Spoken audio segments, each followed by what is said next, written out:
안녕하세요. 이명기 목사입니다. 오늘은 이사야 26장 묵상입니다. 선지자는 그가 살고 있는 유다 땅에 초점을 맞춥니다.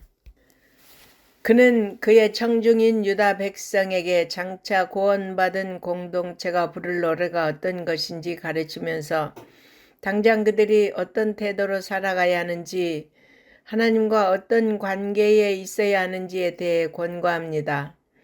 인간이 성벽을 쌓아 견고하게 만든 성읍이라도 하나님의 심판 앞에서는 무너질 수밖에 없습니다. 성벽과 높은 요새를 믿고 교만했던 모압을 심판하신 것처럼 하나님이 그것들을 헐어버리실 것입니다. 그러므로 오직 반석이신 하나님을 믿고 구원을 바랄 때 견고한 성읍이 세워질 것입니다. 이스라엘은 역사 초기의 일을 직접 체험했습니다.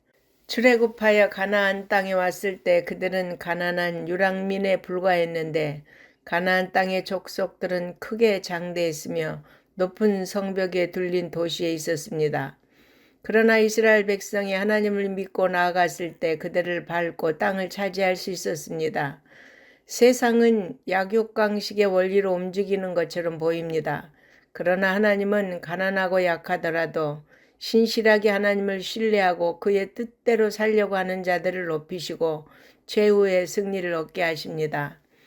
선지자는 하나님의 심판이 이루어질 때 교만한 강자와 부자들이 낮아지고 전에 압제당했던 가난한 자와 약한 자들이 오히려 그들을 정복하고 최후의 승리를 얻을 것을 예고합니다. 이제 본문에서는 하나님을 신뢰하고 기다리는 것이 어떤 것인지를 보다 자세하게 설명합니다. 환난 가운데 살아남은 신실한 공동체라도 여전히 힘들고 어려운 현실 속에서 살아갑니다. 이방의 압제 아래 고통을 당하고 있으며 정직한 자들이 고난을 당하고 오히려 악인이 형통하는 불의함을 보게 됩니다. 또 많은 사람이 죽어나가는 슬픔을 겪습니다. 이런 고난의 삶 속에서도 신실한 자들은 하나님의 심판의 날이 이를 것을 바라보며 인내합니다. 하나님의 심판은 두려운 것이지만 심판을 통해 하나님은 대적들 곧 세상의 악한 자들을 소멸하시고 신실한 자들에게 평강을 베푸실 것입니다. 믿음의 공동체는 이와 같은 하나님의 심판의 때를 대망하고 그를 사모하며 기다려야 합니다. 단순히 기다리는 것이 아니라 부르짖고 기도함으로 기다려야 합니다. 현실적으로 구원은 불가능해 보일 수 있습니다. 하지만 그 순간에라도 인간의 무능함을 고백하고 진정으로 하나님의 도우심을 구할 때 하나님은 반드시 역사하십니다.